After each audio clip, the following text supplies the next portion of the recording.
La plupart des voyageurs pensent être prêts pour le décollage. Mais même les habitués oublient des choses essentielles à ne jamais faire avant un vol. Et certaines de ces erreurs peuvent gâcher votre voyage, provoquer des retards ou même attirer l'attention de la sécurité aéroportuaire. Dans ce texte, on va dévoiler ce que vous devez absolument éviter avant de prendre l'avion. Parce que ce que vous ignorez peut vous coûter cher. Mettre votre passeport et votre argent dans une petite pochette peut sembler malin, mais ce minuscule sac peut devenir un énorme problème. Réfléchissez, vous avez déjà un sac à dos et un bagage cabine. Et vous voilà avec une troisième mini-pochette contenant vos objets les plus importants. Mauvaise idée. Ces petits sacs se perdent facilement, sont difficiles à surveiller et encore plus faciles à voler. Perdre un sac à dos? Il a de bonnes chances d'être retrouvé et remis au service objet trouvé. Perdre une mini-pochette? Elle disparaît sans laisser de traces. Les voleurs les adorent, car ils peuvent les glisser dans une poche, sans que personne ne remarque rien. Et si cette pochette contient votre passeport et votre carte d'embarquement, vous n'irez nulle part. Ne prenez aucun risque. Gardez vos documents essentiels dans une poche sécurisée, fermée, proche du corps et toujours à portée de main. Un seul faux mouvement, et tout votre voyage peut s'envoler avec ce petit sac. Beaucoup de voyageurs ignorent l'enregistrement en ligne en se disant qu'ils le feront plus tard. Mais ce petit retard peut vous coûter votre siège. Voilà la réalité. Les compagnies aériennes survendent régulièrement leurs vols. Et si vous arrivez sans vous être enregistré à l'avance, vous êtes la première personne qu'on écartera en cas de manque de place. L'enregistrement en ligne envoie un message clair. Ce passager est confirmé et déjà présent dans le système. Et ce n'est pas qu'une question de sécurité. Vous obtenez de meilleurs sièges, un embarquement plus rapide et parfois même des avantages supplémentaires. Vous voyagez léger? Alors, inutile de perdre du temps au comptoir. Passez directement au contrôle comme un habitué des aéroports. Attendre la dernière minute semble anodin, jusqu'à ce qu'on vous annonce que votre siège a été attribué à quelqu'un d'autre. Rien de pire que cette mauvaise surprise à l'aéroport. Vous posez votre valise sur la balance et l'agent fait la grimace. 2 kilos en trop. Maintenant, vous devez choisir. Payer un supplément salé ou déballer vos affaires devant tout le monde. Gênant? Très. Et le plus fou, c'est que la majorité de ce poids supplémentaire est parfaitement évitable. Un shampoing grand format, un gel de rasage, un déodorant. Cela peut facilement peser plus d'1 kilo. Et devinez quoi?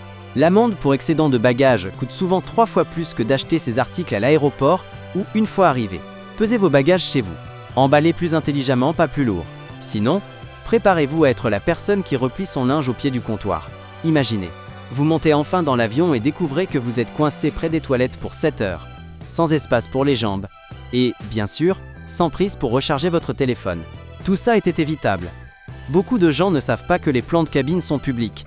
Des sites spécialisés permettent de voir quels sièges ne s'inclinent pas, lesquels offrent plus d'espace, lesquels sont proches des zones bruyantes ou des toilettes. Pas besoin de code secret, juste quelques minutes de recherche. Avant de valider votre siège, assurez-vous de ne pas réserver la pire place de l'appareil. Le film plastique autour de la valise peut sembler rassurant, mais en réalité, c'est un piège. Il protège votre bagage des rayures et donne l'impression de sécurité.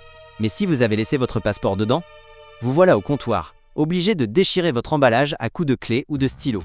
C'est inutile, énervant et franchement mauvais pour l'environnement. Le personnel aéroportuaire déteste ça aussi, car ça ralentit toute inspection si votre valise doit être ouverte. Vous voulez une vraie protection? Utilisez un cadenas homologué ou mieux, une housse de valise réutilisable.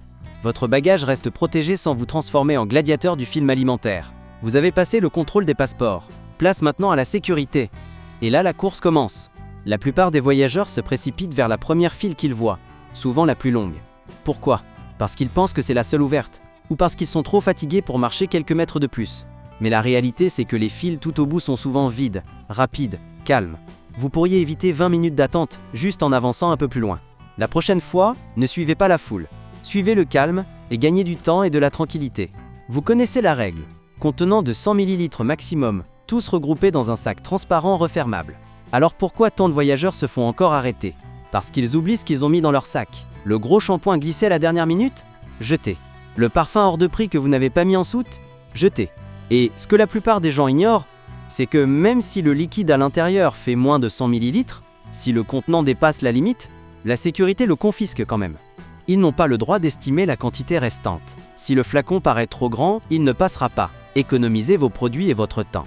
Vérifiez vos liquides, utilisez des contenants de voyage et gardez tout visible dans un sac transparent. La sécurité vous en remerciera et votre portefeuille aussi.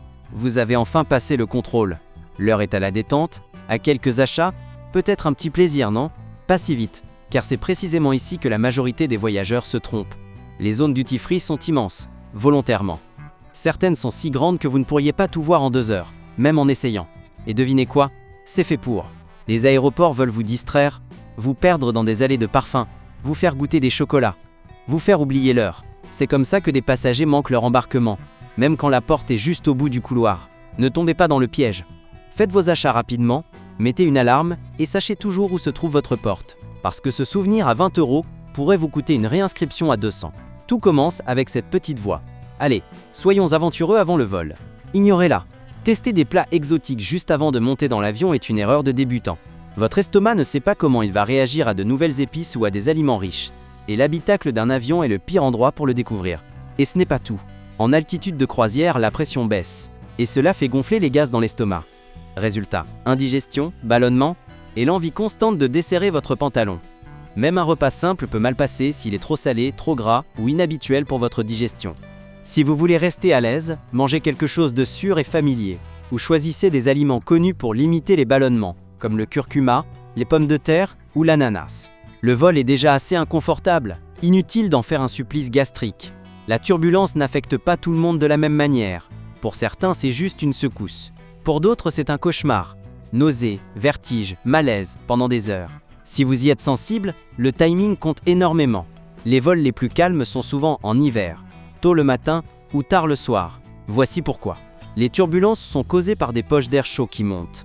Et lorsque le soleil chauffe la surface de la Terre, ces poches S élèvent et agitent l'air. Moins de soleil signifie moins de courants ascendants, donc un ciel plus stable. Réservez tôt ou tard pour éviter les secousses. Cela ne supprimera pas la turbulence, mais votre estomac vous remerciera peut-être à 10 000 mètres d'altitude. Pas besoin d'être obsédé par l'hygiène pour savoir que les aéroports sont un véritable buffet à bactéries. Et devinez ce qui est l'un des objets les plus sales que vous toucherez? Pas les toilettes, pas les accoudoirs. Les bacs en plastique au contrôle de sécurité. Oui, ceux où tout le monde dépose chaussures, ceintures, téléphones. Des études ont montré qu'ils contiennent plus de germes qu'un sanitaire public. Alors faites-vous une faveur. Prenez des lingettes antibactériennes ou du gel désinfectant. Nettoyez votre bac, votre siège, votre tablette et tout ce que vous toucherez avant de manger. 10 secondes qui peuvent vous éviter de passer vos vacances au lit avec de la fièvre. Le décalage horaire touche 93% des voyageurs et pourtant la plupart ne font rien pour s'en protéger. Première étape, réglez votre montre à l'heure locale avant l'atterrissage. Cela aide votre cerveau à s'adapter plus tôt. Ensuite, divisez votre sommeil. Dormez pendant une partie du vol, restez éveillé pendant l'autre. Buvez beaucoup d'eau. Et si vous voulez vraiment limiter la fatigue, grignotez des aliments riches en eau, comme la pastèque, le concombre ou les fraises. Personne ne veut arriver au paradis en ayant l'air d'un zombie. Préparez votre corps avant d'atterrir. Vous vous souvenez de la dernière fois où vous vous êtes installé dans votre siège d'avion en vous préparant à des heures de vol? Oui, l'avion nous fait gagner du temps, mais ce n'est pas toujours un moment agréable. Siège serré, bébé qui pleure, air sec. Ça vous parle? C'est pour ça que j'ai réuni 7 astuces de vol que les compagnies préfèrent que vous ne découvriez jamais. Elles peuvent changer votre manière de voyager pour de bon. Petite précision, si vous aimez les conseils voyage comme ceux-ci, abonnez-vous pour ne rien manquer des astuces que les compagnies aériennes ne souhaitent pas que vous connaissiez. Soyons honnêtes, rien ne vaut le siège hublot. Les nuages, les villes, les couchers de soleil. C'est imbattable. C'est comme un petit coin privé dans le ciel, calme et douillet. Mais voilà le piège. Le siège hublot est froid, très froid.